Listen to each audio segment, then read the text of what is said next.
ይሄው ባጃጅ ሴክተር 5 ሄዳለ እንዴ ባጃጅ ምንም አይደለም አይሰማም እንዴ አንተን እኮ ነው የምናናግረው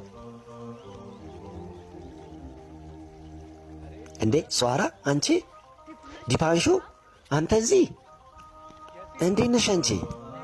እኔ እንኳን ደህና ነኝ ግን ያንተ ሁኔታ ደህና አትመስለኝም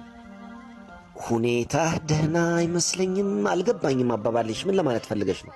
አንዴ ቆይ ሷራ ይሄን ባለባጃጅ ታውቂዋለሽ እንዴ ቆይ ምን መሰለሽ ፑጃ ኮሌጅ በምንማር ጊዜ ያኔ የድሮ ጓደኛዬ ነበር እሱ ተመስገን እንኳንም የድሮ ጓደኛ ያልሽኝ እንጂ አሁን የወንድ ጓደኛዬ ነው ብትይ ኑሮ አሁኑኑ ነበር የኔና አንቺን ጓደኝነት ማቋርጠው ማሰብ እንኳን አልፈልግም እንደዛ ብዬ አንዴ ቆይ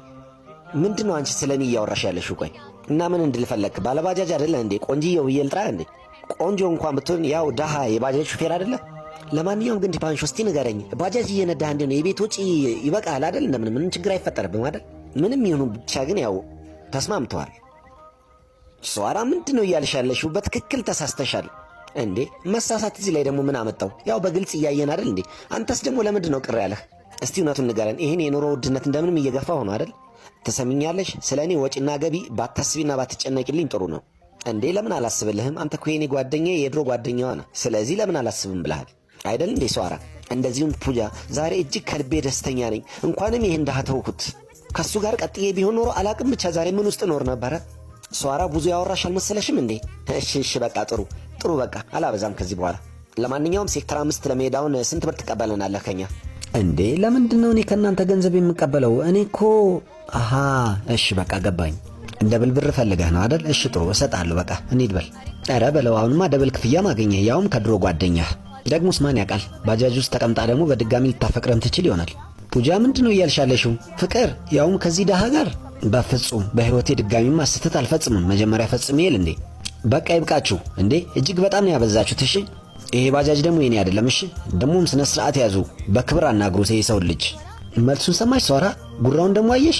ጥሩ እሺ አንተ ባጃጅ አይደለም በትክክል ተከራይቶ ነው ያመጣው ማለት ነው ይኸውልሽ ትሰሚኛለሽ ይሄ ባጃጅ የኔም አይደለም እንዲሁም ተከራይቼ አላመጣሁትም ገባሻውን ሷራ በቃ እርግጠኛ ነኝ ሰርቆ ነው ያመጣው ማለት ነው አዎ ባክሽ ጓደኛዬ ያንዳንድ ሰው አመል እኮ አይለቀውም በቶሎ ኮሌጅ በምንማርም ሰዓት እኮ ሌባ ነበር ይሄ ሷራ ያኔ እኮ ለቀልድ ነበር የምናደርገው እሺ ጥሩ ቀልድ ነበር አዎ እሺ አንድ ነገር ንገረኝ እስቲ ለምንድነው አምኖ መቀበል ያቃተህ የባጃጅ ሹፌር ነኝ ብትል ምን ትሆናለህ ለምን ታንገራገራለህ ስንቴ ልንገርሽ ነኝ ቆይ ስንቴ ነው የምነግራችሁ ይሄ ባጃጅ የኔ አይደለም ደግሞ የኔ ቢሆን ደግሞ በትክክል አምኜ እቀበላለሁ ምክንያቱም በእኔ አስተሳሰብ የሥራ ትልቅ መሆን ትንሽ የለውም በትጋት ደግሞ የሰው ልጅ ስራውን ከሰራ የትኛውም ስራ ቢሆን ትልቅ ስራ ነው ይቅር ብቻ ተውት እናንተ እንኳን አይገባችሁም እንደዚህ አይነት ንግግር አዎ ልክ ነህ አይገባንም እኛ ማለት በጣም ትልቅ ኤምኤንሲ ካምፓኒ ውስጥ ስራ እንሰራ ነበር ከዛም ተው ነው እና ታውቃለህ ዛሬ ደግሞ ቲቪኤፍ የሚባል ትልቅ ካምፓኒ ኢንተርቪው ልንሰጥ እየሄድን ነው ታውቃለህ ምን ያህል ትልቅ ካምፓኒ እንደሆነ እዛ እኛ የተመረጥን ከሆነ ደግሞ ህይወታችን እንዴት ያማረ ይሆናል መሰለ ከዛ በኋላ ሁሉ ጊዜ አንተኛን ታመላለሳለህ በባጃጅ ነው እንዴ እሺ አንድ ነገር ንገሩኝ እስቲ እንደዚህ ትልቅ ካምፓኒ የሆነ እናንተ ለቃለ መጠይቅ ማን ይጠራችሁ ራሳችን ጥያቄ አቅርበን ነበር ከዛ ተመረጥን ነገር ግን ይሄንን በማለቴ በጣም ነው ማዝነው ቃለ መጠይቅ የምትሰጡ አይመስለኝም እናንተ ማንነህና ነው አንተኛን የምትከለክል ታያለህ ኢንተርቪው እንሰጣለን እኛ ማን እንደሚያስቆመን እስቲ እናያለን እኔ ማን ነኝ እኔ ማለት የዚህ ካምፓኒ ባለቤት ነኝ እኔ ደግሞ የራሴ ካምፓኒ ውስጥ እንደዚህ አይነት ሰዎችን በጭራሽ መቅጠር አልፈልግም ሰዎችን የማያከብሩና በክብር የማያነጋግሩ በዚህ ባህሪያችሁ ምን እንደሆናችሁ ይታወቅባችኋል እናንተ ከናንተ በታች የሚሰሩ ሰዎችን ጭራሽ አታከብሯቸው ይሄ ባህሪያችሁ ደግሞ ሌሎች ሰራተኞችን እጅግ በጣም ይረብሻል ስለዚህ በጣም ነው የማዝነው እናንተን መቅጠር አልችልም እኔ ዲፓንሹ እጅግ በጣም ይቅርታ አድርግልኝ እባክህን እኔ እኮ አላወቅኩም ነበር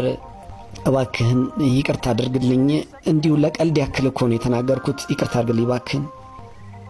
ምን አልሽኝ ለቀልድ ነበር የተናገርሽኝ እንዴ ጭራሽ የምናገርበት ፋታ ሳሰጡኝ እኮ ነው በጣም ብዙ ነገር የተናገራችሁኝ እንዳጋጣሚ ምን ተፈጥሮ መሰላችሁ ባለባጃጁ የባጃጁን ቁልፍ ውስጥ ከቶት እንዳጋጣሚ ረስቶት ሄደ ለዚህም ነው እዚሁ ቆሜ የምጠብቅለት አለቃዬ